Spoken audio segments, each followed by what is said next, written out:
America বিশ্বের অন্যতম ধনী দেশ, তবুও ওয়ার্ল্ড হ্যাপিনেস ইন্ডেক্সে তারা ১৯ নম্বরে।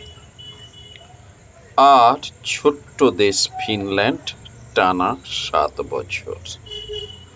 অর্থনৈতিক উন্নতি মানেই সুখ নয়, সুখ আসে মানসিক শান্তি, মূল্যবোধ আর পরিশ্রম থেকে। আজকের সমাজে অনেকে বলে কাজ করব না, তবুও বড়লোক হব। এই ভাবনা বদলাও, স্বপ্ন দেখো আর পরিশ্রম করো। সব কিছু চাও, কিন্তু কিছু দিতে না চাইলে সেটা সুখ নয়, সেটা লোভ। চিন্তা ভাবনার এরকমই ভিডিও পেতে সাবস্ক্রাইব করো স্টাডি লাইন স্টুডেন্টস চ্যানেলে।